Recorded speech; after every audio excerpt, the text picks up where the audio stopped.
Narcissist. Dealing with Narcissistic Personality Disorder. Written by Taylor Hench. Narrated by Rory Young. Chapter 1. The 6 Sure Signs of Narcissism. Narcissistic folks who are fun, good at things, and appear in public to be caring and generous typically look like they would be desirable as good friends and even as marriage partners. They can be extremely pleasurable to hang out with. At the same time, are they also good partners when it pertains to talking through differences of opinion? Or is there something about how they talk in a relationship that makes narcissistic folks offensive? Have you ever tried to be friends or a love partner with somebody who is all about themselves? Someone who only listens to him or herself? A partner who changes the subject, gets defensive or mad at you when you try to speak about problems you've been experiencing? Narcissistic functioning at its core is a condition of listening. See it as one-sided listening, with several functions that emerge as a result. The desire to sustain a friendship, never ever mind a love relationship, can quickly fade with someone who doesn't appear to see or hear you, who dismissively is pushing away what you say, and who might be quick to anger if you nonetheless attempt to express your viewpoint. The Narcissism Test. Wondering if you or somebody you know is a narcissist? The following quiz proposes 6 dimensions for evaluating narcissism. Score each dimension from 0 to 5. 0 is not, 5 is all of the time. First and foremost, assess yourself. Then circle back to score somebody in your life who is challenging to handle. The goal? See your and other people's patterns plainly. Clearness is a strong initial step to being able to make changes for the better. Sign number 1. Unilateral listening. What I want and what I have to say are all that matters when we talk together. When we make choices, what you really want, your issues, your emotions, these are mere whispers, troubles, and irrelevancies. When we talk about issues, my viewpoints are right. Yours are wrong, otherwise a minimal significance. If you expect to have input, you are weakening me.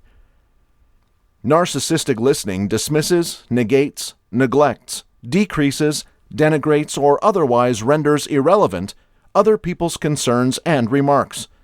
A tone of contempt is a particularly strong narcissistic sign. Another narcissistic indication is responding to what others say by beginning with the word but. However is a backspace delete key that negates whatever came before, such as what another person has said. The but eraser deletes other people's viewpoints from the conversation. Sign number 2. It's all about me. I just know more. I always know better. I'm more intriguing.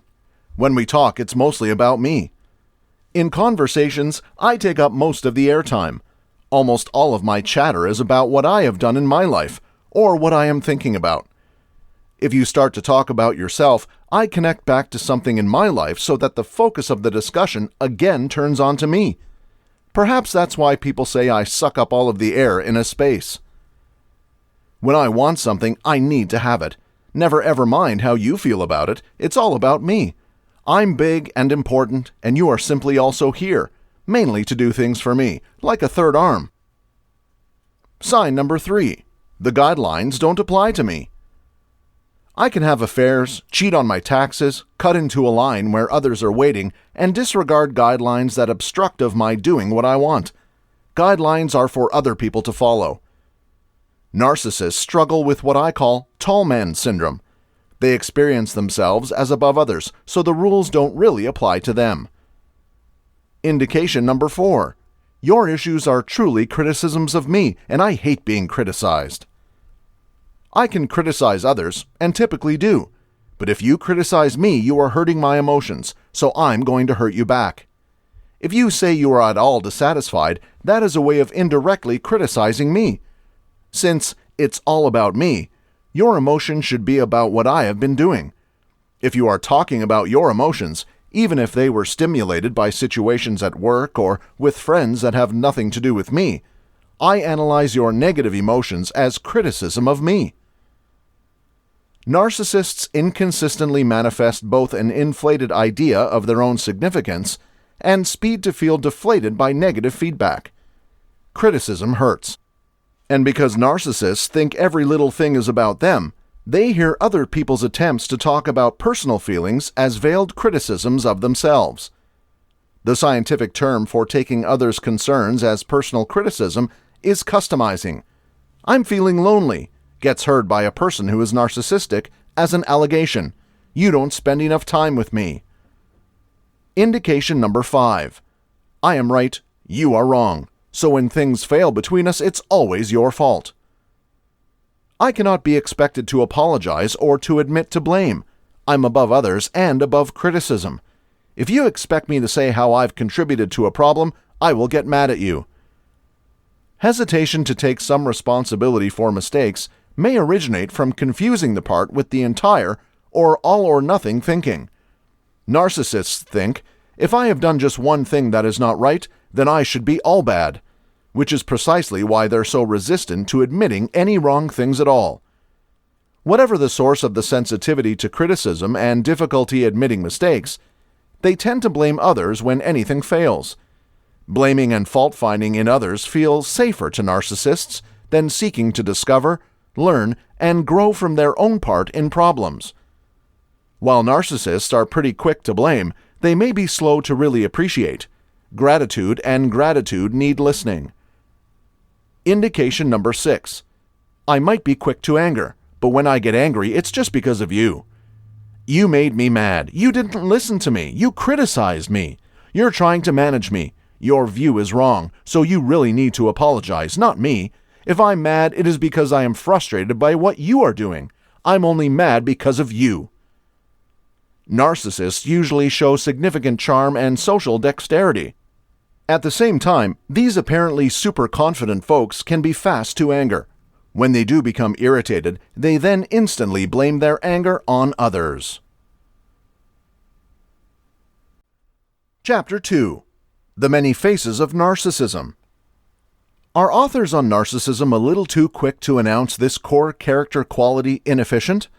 And is it maybe past due, maybe long overdue, to generate a more nuanced perspective of an idea that in its popularization has become oversimplified? Not to point out being employed in a way that can be unintentionally confusing or unclear. For in one way or another, elements of narcissism exist in all of us, and those seriously lacking in narcissism, as in healthy narcissism, may be just as troubled and have just as badly misshaped a self-image as those actually supersaturated with it, or in other words, the condescending super-grandiose braggart Donald Trump. This post takes its hint from, and is in fact a review of, Dr. Craig Malkin's Rethinking Narcissism, The Bad and Surprising Good About Feeling Unique, 2015. In shedding new light on the various paradoxes of narcissism, this excellent and much-needed reintroduction to one of the most compelling mental subjects takes optimal benefit of current medical and academic research. In doing so, it presents an even more advanced way of comprehending what in our mankind is not always wicked, or an all-too-human condition. Aside from that, it offers much useful assistance on how to efficiently handle narcissists who are toxic, whose abusive habits threaten to turn our lives upside down, or already have. And it suggests how we might temper our own tendencies to unhealthy narcissism, practices and impulses that could end up hindering our ambitions, goals, and personal professional relationships usually. It holds true, and profoundly so, that we are all narcissists. Or, put somewhat differently, that we all have a hardwired, deeply felt need, call it an innate drive, to perceive ourselves not only as having value and importance to others, but as personally special, even remarkable. In a word, to see ourselves as special and as deserving to be regarded that way. It is essential to add, though, that we do differ in the kind and degree of narcissism we embody, which can be explained on the basis of our character, how we were parented, and numerous social, academic, and cultural influences. It's really a Goldilocks sort of thing. If we have inadequate narcissism, what Malkin, mentioning the nymph rejected by Narcissus in Greek folklore, calls an egoist, we feel bad about ourselves, inferior, undeserving, and self-effacingly subjugate our wants and needs to others. If, on the other hand, we are bedeviled by extreme narcissism, we're so filled with our admiration-seeking, arrogant, and boastful selves that we lack the capacity to give to, or truly care about, others. But being someplace in the middle of this self-love spectrum, though objectively somewhat miscalculating ourselves, we're likely to be confident, self-reliant, and self-nurturing, and warm, kind, and caring to others. Versus, that is, being either insecure and self-disparaging, and so vulnerable to anxiety and depressions, or obnoxiously smug, entitled, and self-aggrandizing. Having just the right proportion of love for self and love for others, our self-relationship and other relationships neither too hot nor too cold, we are much more likely to be, as Malkin puts it, happy, optimistic, and durable. We're then very likely to experience our lives as favorably challenging, efficient, and satisfying. As the author farther identifies it, questioning much standard knowledge on the topic, narcissism is not all bad. Feeling special can make us better lovers and partners, brave leaders, and brave explorers. It can make us more creative, and it may even help us live longer. Consequently, within the broad specifications assessing levels of self-absorption, self-centeredness, and self-enhancement, it is important to Malkin that we identify precisely what is healthy about our narcissistic predispositions, and therefore warrants farther growing.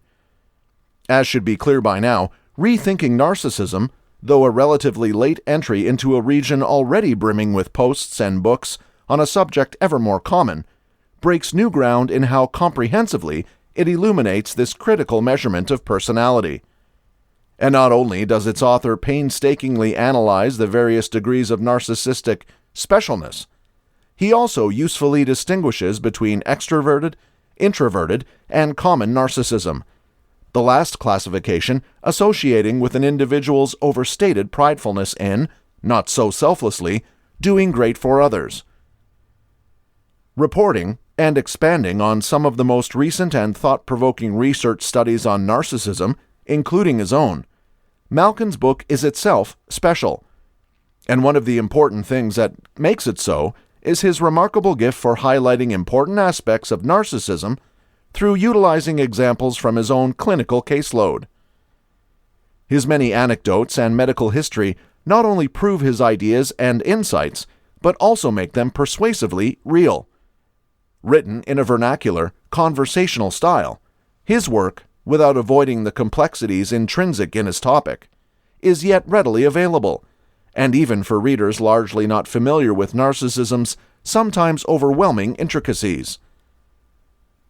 Reasonably short, its text part hardly surpasses 200 pages, Reconsidering Narcissism is yet remarkably long in its exploring, versus just glossing over, a pretty large variety of issues pertaining to its diverse topic.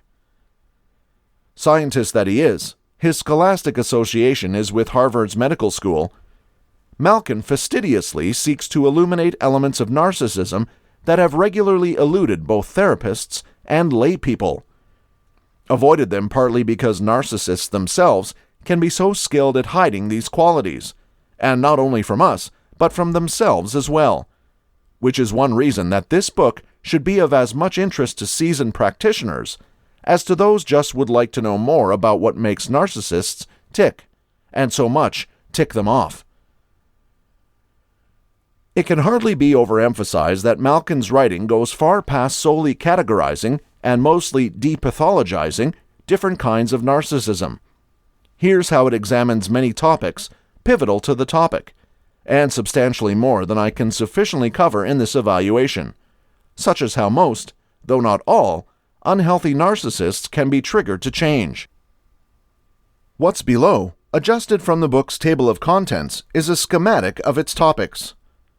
Part 1 includes 4 chapters, each dealing with crucial matters of definition and characterization as follows: old theoretical presumptions and new ideas about narcissism, how narcissism, through negative biases and misconceptions, became a filthy word and a so-called epidemic, comprehending from 0 to 10 the whole narcissistic spectrum, and how to examine your own degree of narcissism through the narcissism test, alone worth the cost of the book. But, with apologies to Craig Malkin, a fellow PT blog writer, the author has already made this instrument readily available free of charge online, though it's a much shorter version of what's in the book, and, admittedly, not as handy. Part 2, split into 2 sections, distinguishes between healthy and unhealthy narcissism, explaining the origin of narcissism, from the unintentional breeding of egoists to the regrettable cultivation of extreme, inefficient narcissists, and what's wrong or bad about egoists, and even worse about pathological narcissists, who at their extremes are downright sociopathic. Part 3, with its 3 complementary chapters, pragmatically fixates acknowledging and efficiently intervening with unhealthy narcissists, addressing the various warning signs that you are dealing with a problematic narcissist, how best to manage and possibly even help lovers, family, and friends who may be disturbingly narcissistic, and how to successfully engage with narcissistic coworkers, colleagues, and managers. Part 4, in 3 sections, checks out how to motivate, foster, and promote healthy narcissism, offering guidance for parents in raising positive yet caring kids, suggestions on using social networks in productive ways, depicting Malkin's worthy efforts to deal with a controversial, in some cases tough, mental topic, and a final clarification on how living a life of healthy narcissism can be one filled with enthusiasm and purpose. This run-through of the book's contents should suggest one of its greatest strengths, specifically the organized exposition of its ideas, simple to follow, and, with a little sustained attention, also easy to absorb. As a matter of fact, the book's efficient discussion also reaches its detailed reference section. Divided into 12 sections, each one highlights the books and posts Malkin has made use of in preparing the book's 12 chapters, as described above. And these bibliographical lists suggest not only the exhaustiveness of the author's research, but also how well verified are his different contentions and conclusions. In brief, Malkin's highly understandable book brings a surprising authority, certainly past that which might be gotten out of a book written in a design accessible to lay the ones with minimal knowledge of the topic. And yet, it's also useful to professionals already fluent in it. Clearly, the author has done his homework, and consequently, anyone interested in this most appealing topic must be indebted to him. To conclude, if you're to buy just one book on narcissism, this is the one to buy. Not simply just because it is so engagingly written, but because its coverage of this influential personality subject is abnormally comprehensive, without becoming frustratingly thick or weighed down by peripheral specifics. Furthermore, practically all of its points are convincingly demonstrated by real-life examples, which support its different claims about this so far-ranging subject. It is a subject that has long been as debatable as it is vital in understanding the usually complicated intricacies of human nature, and not only its terrible vices, but some of its captivating virtues also. Chapter 3. When the Narcissist Fails. Not without cause, malignant narcissism is just one of the most looked-for topics on the web, in part simply because, relatively, there are so many people that appear to have those hazardous traits that adversely impact on us.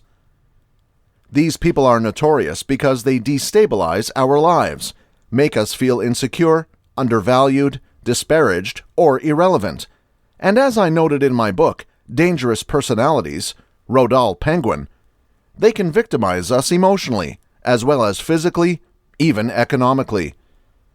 They come into our lives as family members, good friends, lovers, partners, associates at work, managers, or worst, as national leaders. Once they enter our orbit, no matter how distant, toxicity is what they have in common, and they always leave a particles field of human suffering behind them. By now, we recognize how hazardous these individuals are exactly, simply because their pathology drives so much of their sordid conduct, specifically toward others. Their common characteristics, such as a hyperinflated sense of privilege, grand emotions of superiority or uniqueness, misconceptions of infallibility, perpetual disregard for the truth, perennial conniving and computing to make the most of others, feeling that guidelines and laws don't apply to them, and obviously the need to debase others, coupled with callousness, not only wears on us, it can have terrible repercussions. The one area that is rarely talked about when it comes to the deadly narcissist is what happens when they flop. Failure in personal, at work, or as leaders for the narcissist can be quite disquieting, if not terrible, for the rest of us.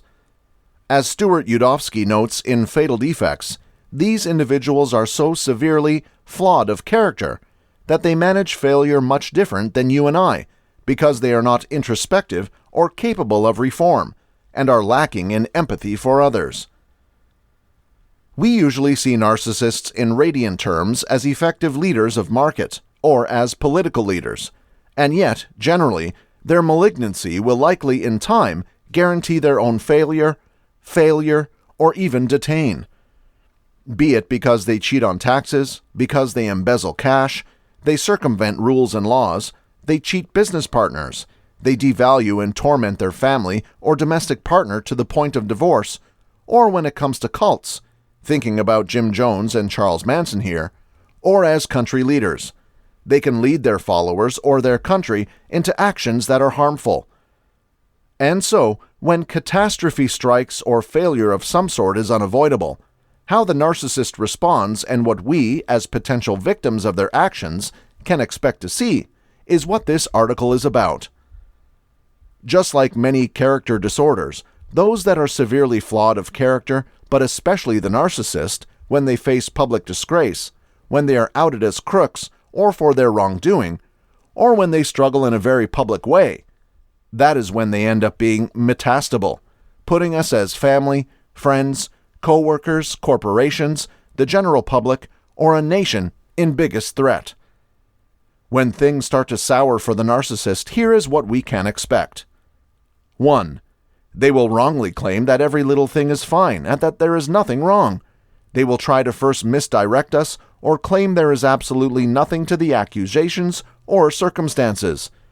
If evidence is shown, they will try to have it invalidated or claim that it is incorrect, fake, or an item of unclear conspiracies, but most certainly not true. 2.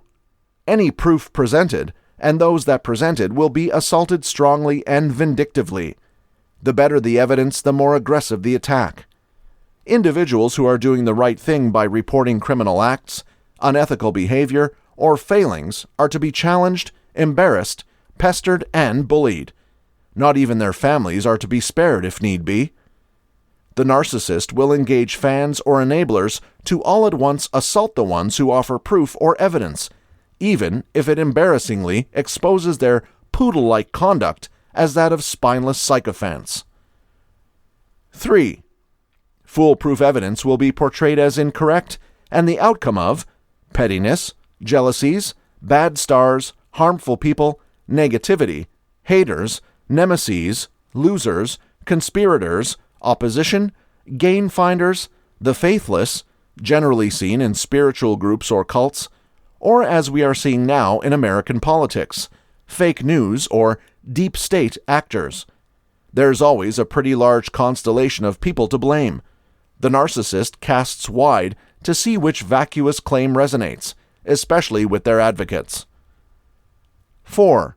As they lash out with vindictiveness, the malignant narcissist will continue to talk about themselves in glowing terms, irrespective of their real circumstance, as they are incapable of introspection, much less contriteness. They will trumpet their achievement, their achievements, real or envisioned, their synthetic infallibility, and even portray themselves as worthy of being revered instead of reviled. 5. They will seek to find a person to blame for their troubles or downfall, preferably somebody that cannot protect themselves. A scapegoat is always useful, and when there isn't a real one, one will be invented. If they're not promoted or fired, it is simply because a cabal at work was against them. If they cheat their business partners, it was because they deserved it. If the wife gets the kids in a divorce settlement, it is because of her craven lawyer, not his abominable behavior. If they lose an election, it is because of project supervisors, unappreciative citizens, hoax, scams, or some other kind of malfeasance on the part of a conspiracy. Conspiracies are handy to the narcissist just because they easily need no evidence. As they are not married to the truth, they will prattle many baseless reasons that all point away, never ever at themselves. 6. As circumstances end up being alarming, the narcissist won't take any responsibility. Ever. Anything that has failed is the responsibility of others. They will blame spouses as undeserving of their achievement, ignorant associates who just don't gauge up, the disloyal, oh, how they love to blame the disloyal, those who follow guidelines and laws because, paradoxically, they abide by guidelines and laws, or those that just clearly did not comprehend the very specialness of the narcissist. Everybody, and I mean everyone from people long gone, to the peripherally connected, to the earthly departed, will be blamed for the failure or failure of the narcissist. Once again, it is never ever their fault. 7. In the process of casting blame, even the most faithful and stalwart will be disposed of and denigrated if needed with reptilian indifference.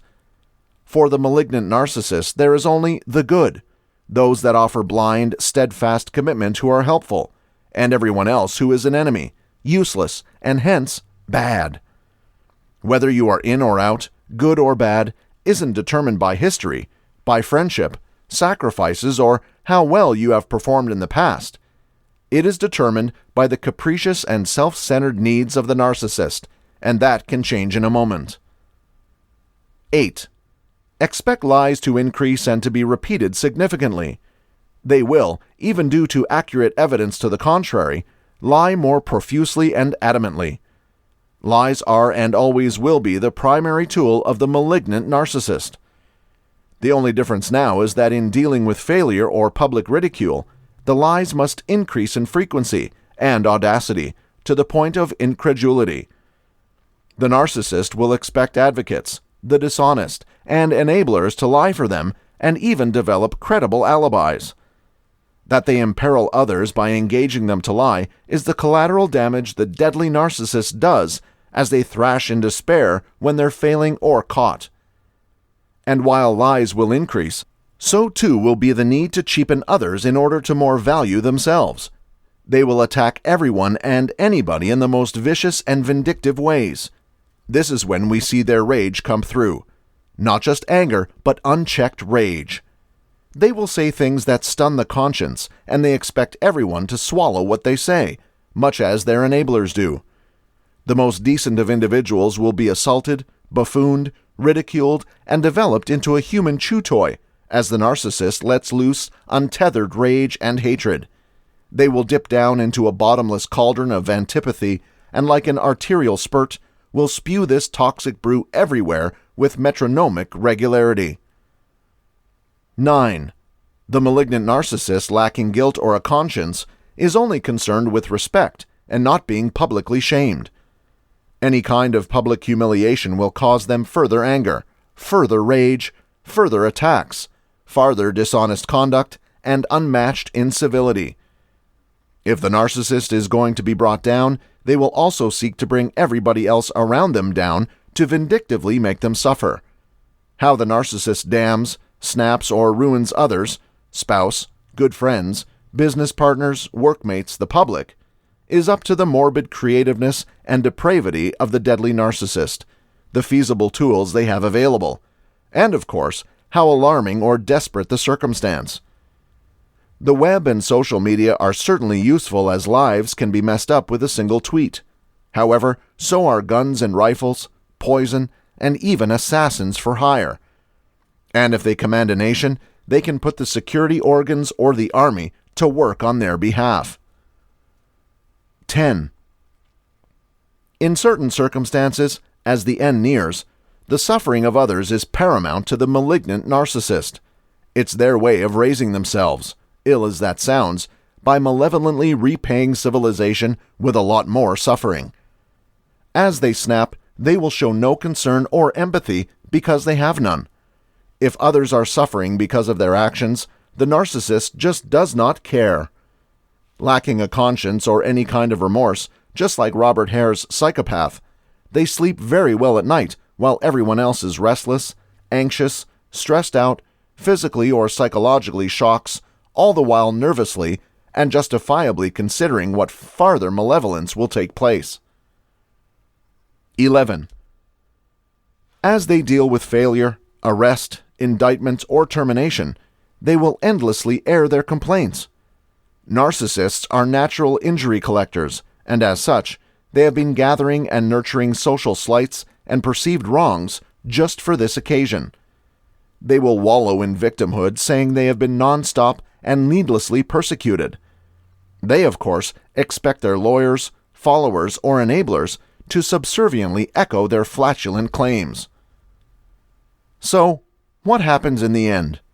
Hard to forecast. Each circumstance is different. Some will kick and flail and vanish for a while, deliberately or thanks to imprisonment, biding their time till they can do all of it over again. Others regroup, plan, scheme, and prepare another triumphant entry into the lives of the unwary to victimize them when the opportunity emerges. Others, sadly, will seek to do damage as they deal with a breakup, a divorce, are fired from a job, are outed for their criminal activities, or are removed from office. Others will pester, stalk, or just make life excruciating for those they deem responsible. Their past can often give us insight regarding what they may do, but one can never ever be sure. Human beings are terribly complicated, and similar to many affected with a personality disorder, susceptible to the tiniest of unacknowledged but catalytic triggers. When it pertains to narcissistic cult leaders, the cult members often pay with their lives, as they did in Jonestown, Guyana, when Jim Jones came under investigation. In interpersonal relationships, violence is always something to be concerned about, as J. Reed Malloy reminds us in his book, Violent Attachments. And of course, in politics, much harm can be done when power can be wielded, but the absolute worst comes when a malignantly narcissistic leader or leader, severely flawed of character, claims that only they can fix things, that only they can form the future, that only they have the answers, and that only they have a grand vision for the future, and so out of need, they should remain on to save us. When you hear that, it should give you pause. That is when we have to stress the most. If you don't believe me, let me tell you about one malignant narcissist of note. Chapter 4. The 5 Toxic Subtypes of Narcissism. Not all narcissists are the exact same. Most chronic narcissists may have several subtypes in their pathology, which can show up alternately or in mix, depending on the situation and relationship. 1. The overt narcissist. That's enough of me talking about myself. Let's hear you discuss me. Once again, I saved the day. Without me, they are absolutely nothing.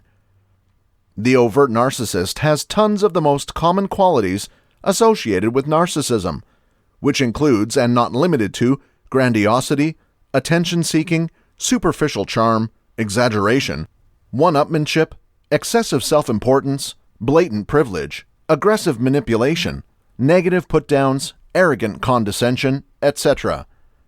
Considerably, narcissists in general, and overt narcissists in specific, usually show a strident lack of contemplation to people. Only what they think and do matter. They expect the world to revolve around them. You're sick?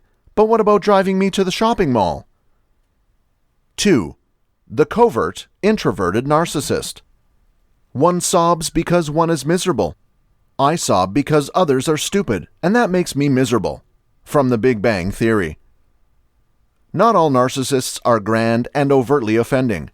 Attributes of the covert, introverted narcissist include, but are not limited to, silent smugness, superiority, self-absorption, absence of empathy, being quick to judge people or jobs as boring or dumb, or taking pride in being the misconstrued special individual. While the obvious narcissist tends to obtrusively show their false supremacy complex, the covert, introverted narcissist will subtly manifest their barely hidden conceit. He does not say it, but you can tell by his laugh and nonverbal communication he most people. 3. The passive-aggressive narcissist. Whenever my spouse feels he isn't being catered to, he would make every little thing difficult, while saying there's absolutely nothing's wrong. My colleague's favorite method when she does not get her way is to take twice as long to get anything done. Passive-aggressiveness can be specified as enmity in camouflage for the purpose of getting questionable mental and/or material benefit. Some narcissists make use of passive-aggressive strategies as primary ways of fulfilling their selfish needs, or to specific penalty onto the ones that struggle to accommodate their impulses. When the passive-aggressive narcissist does not get their way, they will develop subversive schemes to make the lives of those around them unhappy. Examples include camouflaged verbal animosity, that is, negative gossip; disguised hostile humor, example sarcasm; disguised relational hostility, i.e. the silent treatment; saying just one thing but doing another; blaming, stalling, excuse-making, pretend lack of knowledge, and subversive sabotage. 4. The situational narcissist. Success went to his head.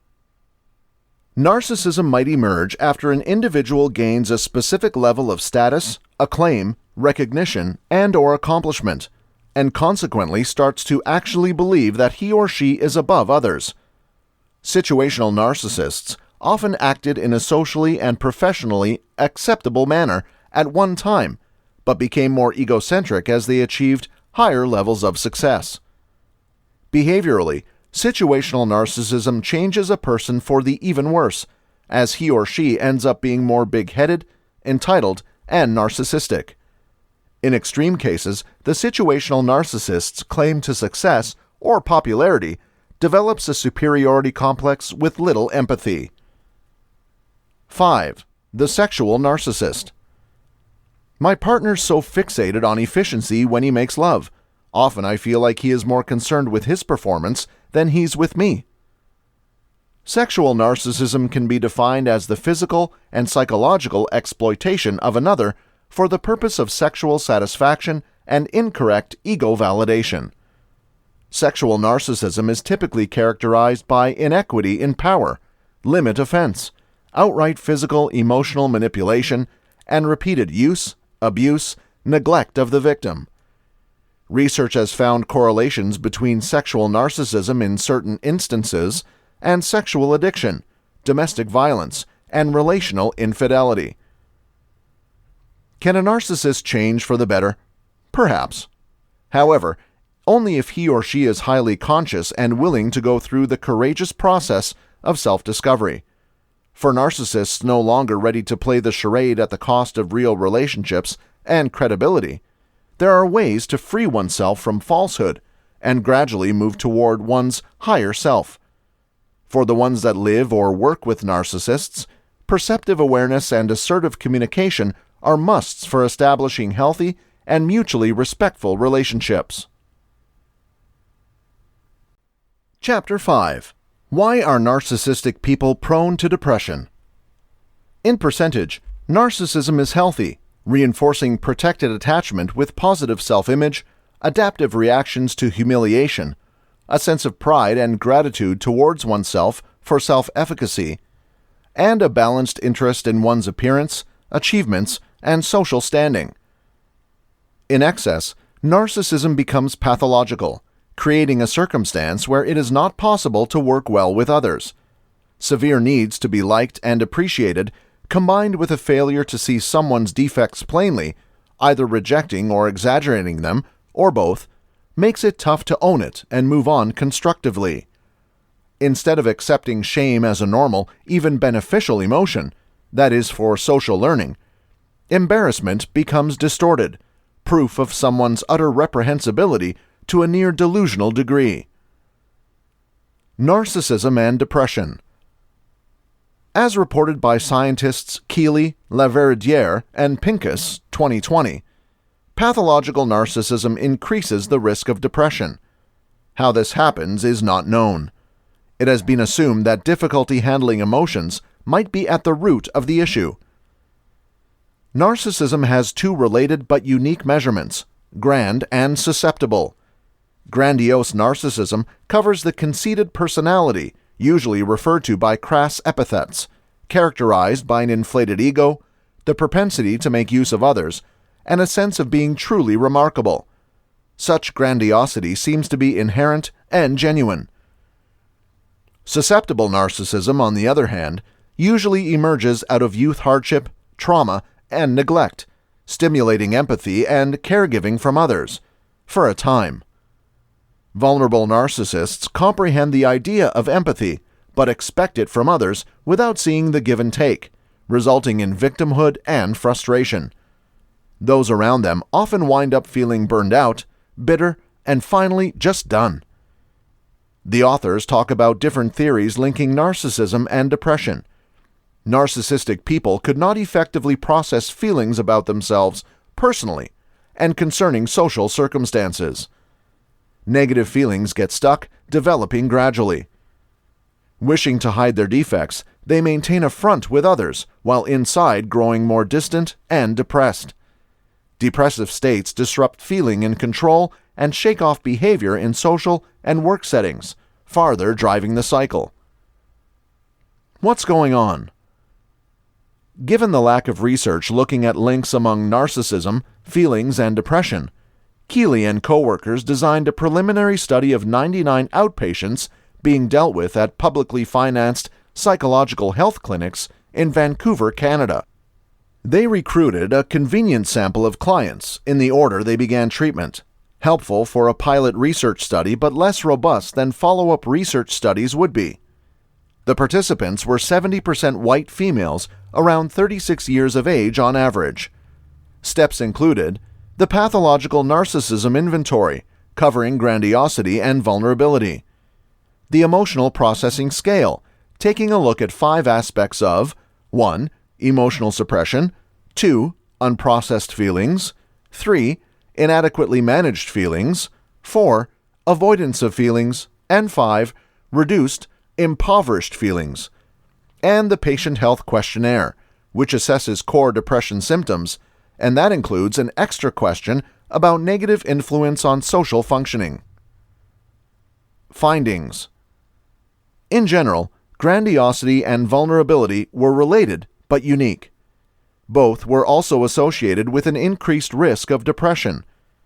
There were several affiliations: vulnerability with emotion suppression and unprocessed emotions, depression with unprocessed emotions, badly controlled feeling with grandiosity, vulnerability, and depression, and impoverished emotional experience with grandiosity, vulnerability, and depression. They used these basic correlations to find the best statistical model. The model revealed impaired emotional processing increased the risk of depression only for vulnerable narcissism. Failing to process emotions was the only considerable emotional processing element moderating the relationship between vulnerability and depression. Additionally, susceptible narcissism associated with social problems through unprocessed emotions, and also from the depressive signs themselves. Grand narcissism was correlated with depression risk, but not through psychological processing. Importance. These results suggest that individuals with susceptible narcissistic qualities end up being more quickly depressed because they do not resolve their emotions appropriately.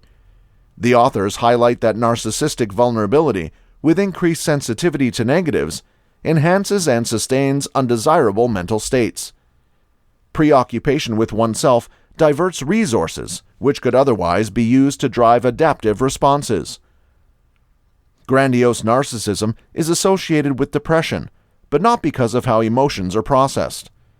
Specifically, in more severe cases, pathological grandiosity leads to personal and professional failure, seclusion and loneliness, and absence of achievement. These outcomes could trigger depression independent of how feelings are managed. With greater narcissistic vulnerability comes increased pessimism, a weakened sense of self-control, greater shame and seclusion, and ineffective help-seeking. Individuals with vulnerable narcissism usually decline help to prevent feeling needy or reliant, which makes them feel more susceptible and shameful.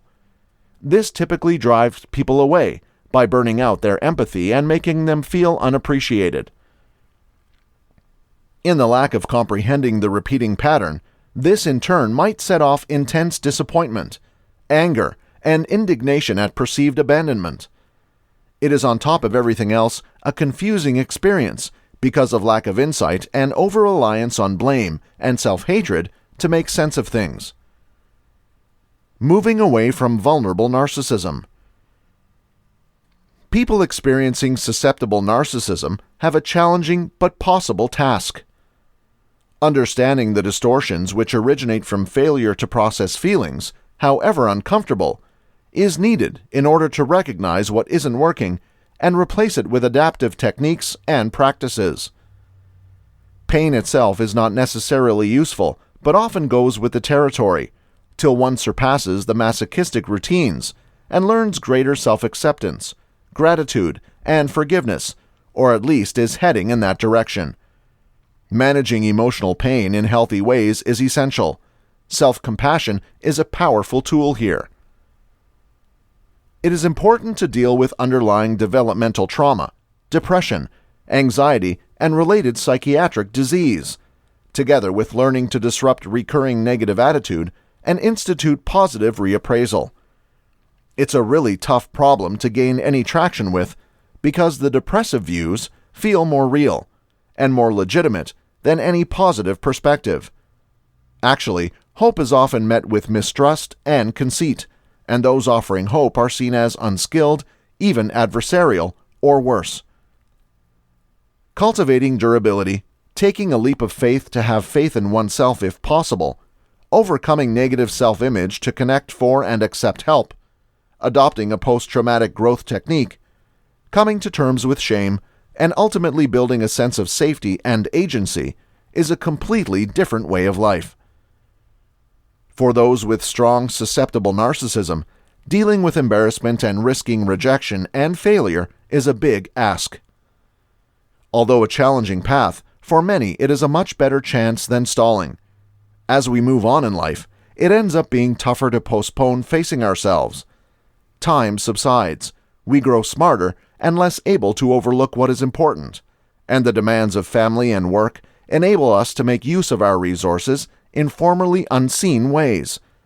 Essentially, learn how to make good usage of your feelings and yourself. Chapter 6. The very best response to narcissism in students. I have written on the rising number of students who are narcissistic and those who struggle with NPD, Narcissistic Personality Disorder. Dr. Jean Twenge, author of The Narcissism Upsurge, reveals the signals of a growing population of students who are narcissistic. College students now endorse narcissistic personality traits. The words I am, and me are used in tune lyrics more than any other time. Young person are more prone to experience narcissism than other age. Almost 1 in 10 20-somethings experience NPD. The typical millennial will take 25,000 selfies in their life. One brief synopsis from a recent research study reveals narcissistic students have inflated but susceptible self-views, cannot regulate their self-confidence, and rely on others for affirmation. Narcissism has been linked to certain harmful habits in business, including but not limited to white-collar crime, hostility, and risky decision-making. At the core of narcissism is the dream that you are better than you really are. You are unique and should have special treatment. You are entitled to things that others may have to work to obtain. But what may be the reason for this misperception? Comprehending one root cause of narcissism. In her book, Daring Significantly, University of Houston professor Brené Brown offers a new angle on narcissism, one that makes a lot of sense to me and clarifies a root cause for narcissism that gets past believing kids are only being self-centered, entitled brats.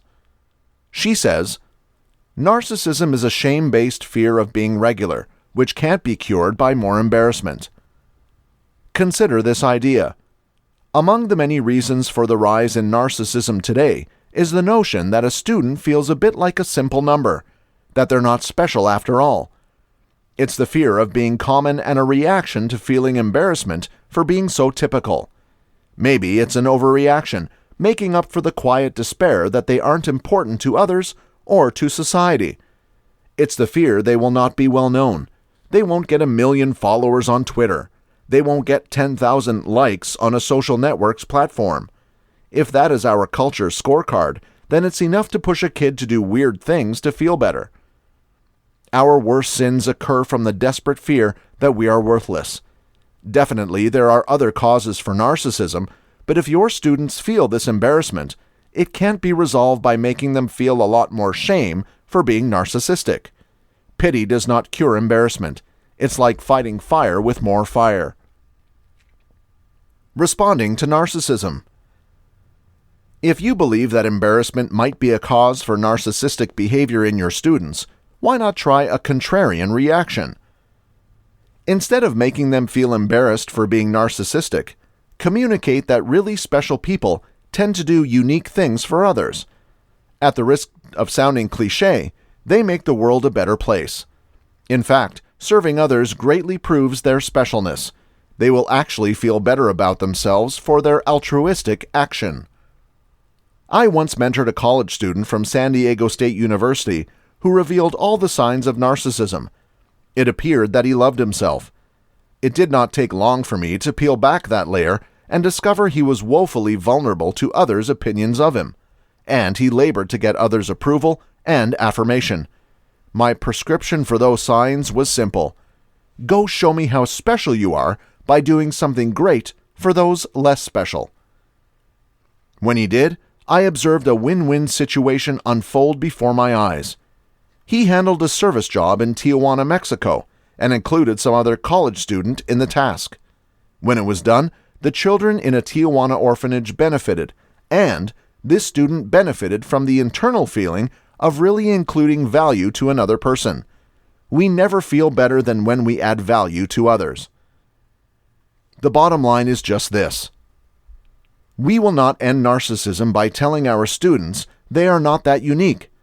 Instead, challenge them to prove how unique they are. React sensibly rather than respond impulsively to them.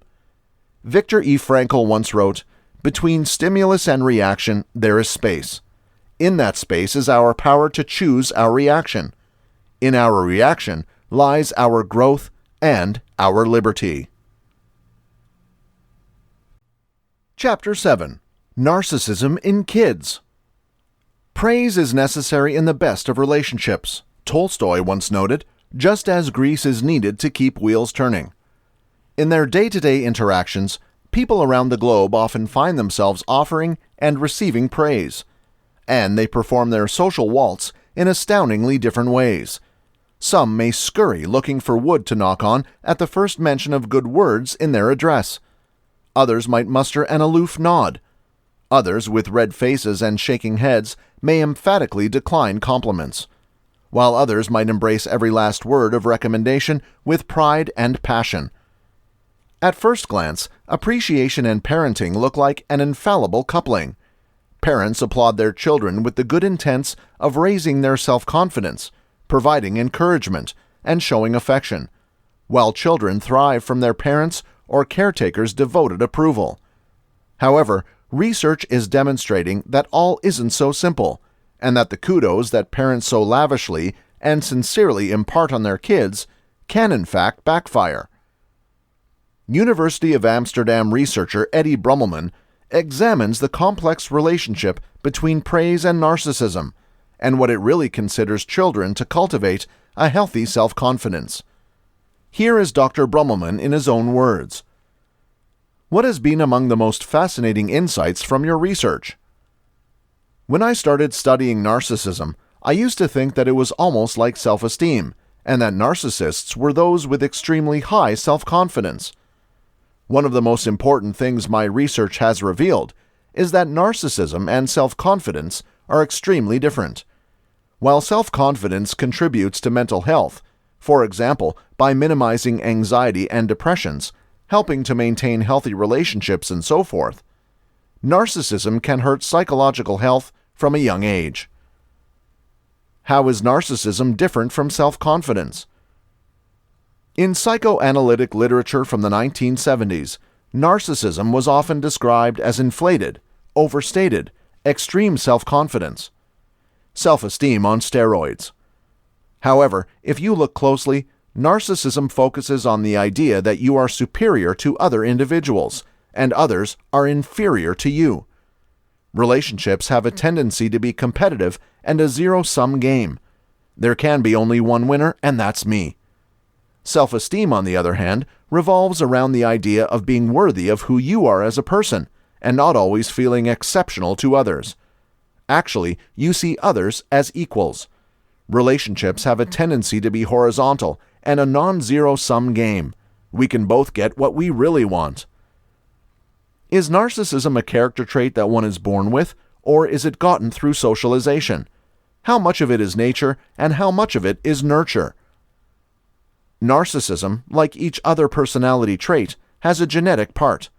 Already at a preschool age, kids predisposed to later narcissism are active, want to be at the focal point, are mentally unsteady, and get mad and upset when they do not get what they want.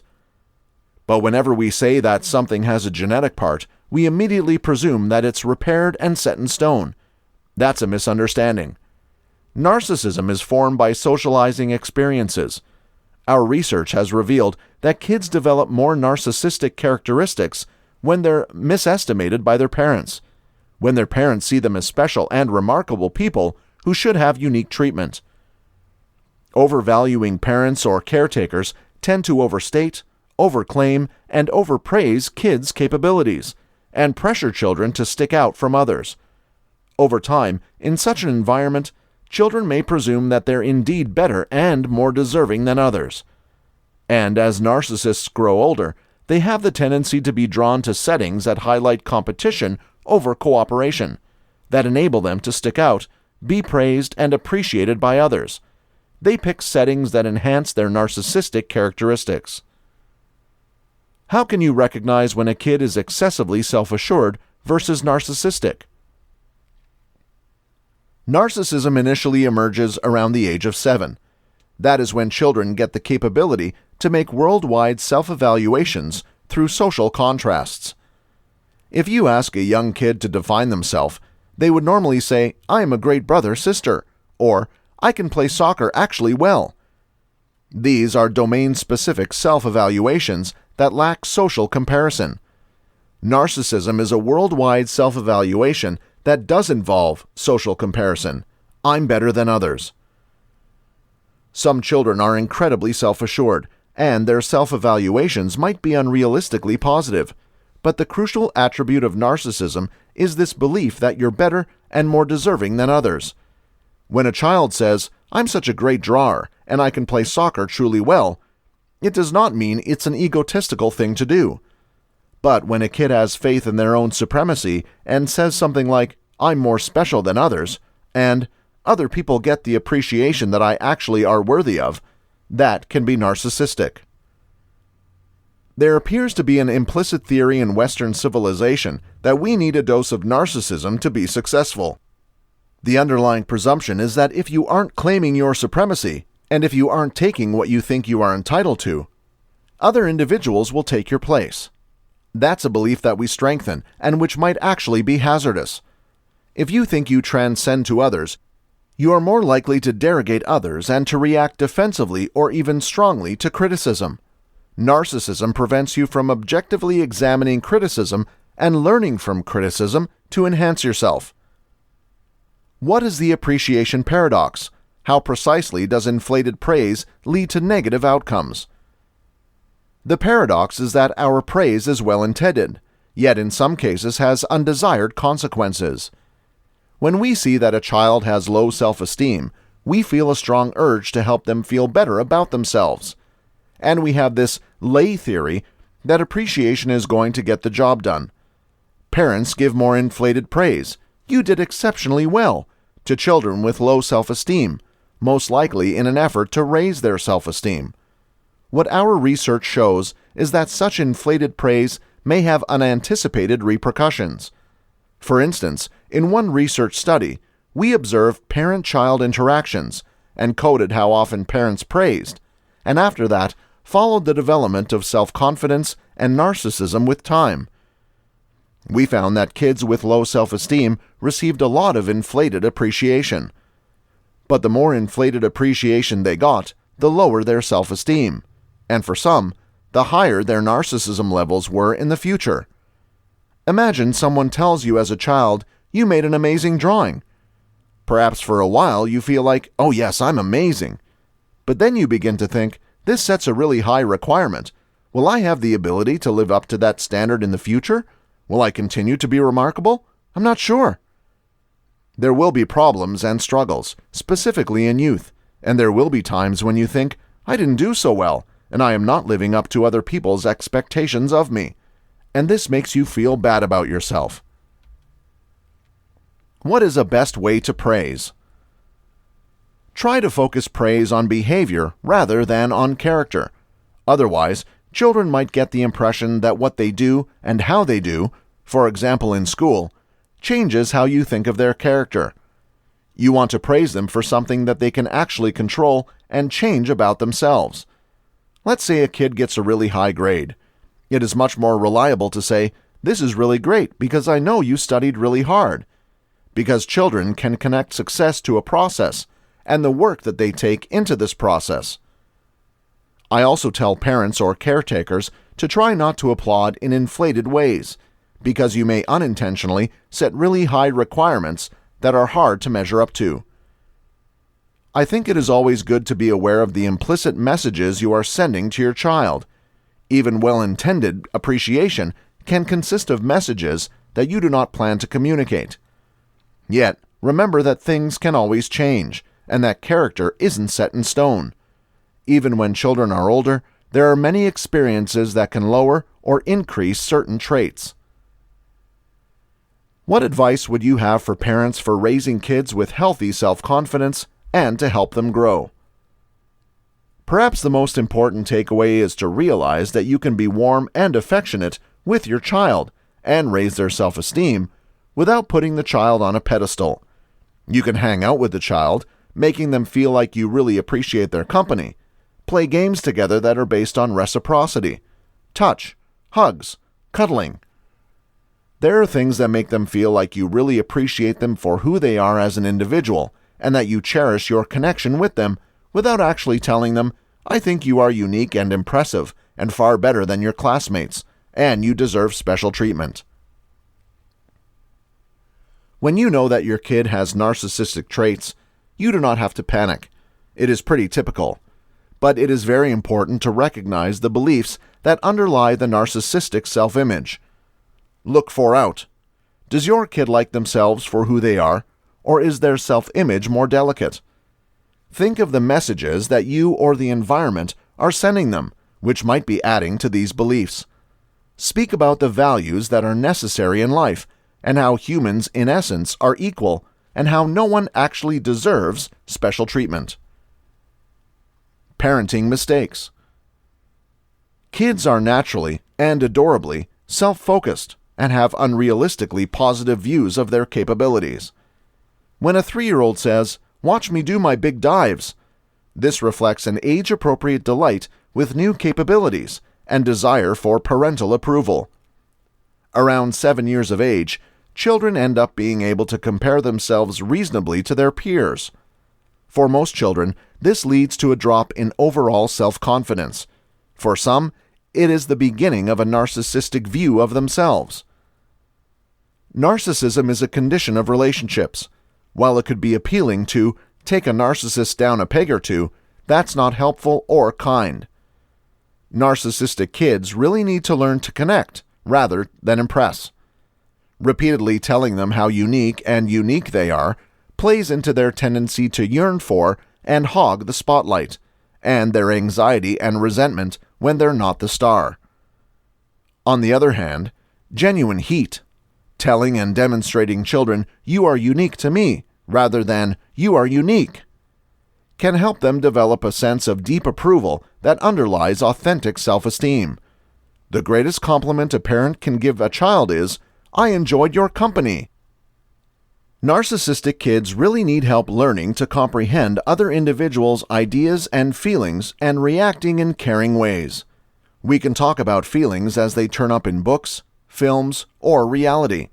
We can encourage empathy and recognize compassion and cooperation. We can even let them experience the silent thrill of doing an anonymous act of generosity. We can support their efforts to connect with peers. Authentic friendship is a good antidote for narcissism. When they behave in insensitive ways, we can pull them aside and help them imagine the other individual's response. We need to do this gently and with compassion, conscious of how vulnerable these children are and how deflated they feel by criticism. When they mess up, we need to stress making amends and progressing instead of persuading them of their badness. Although narcissism can be measured reliably in children, it does not mean these kids are completely flawed or doomed. We really need to believe our kids' capability to grow and learn. This has been Narcissist, Dealing with Narcissistic Personality Disorder. Written by Taylor Hench. Narrated by Rory Young.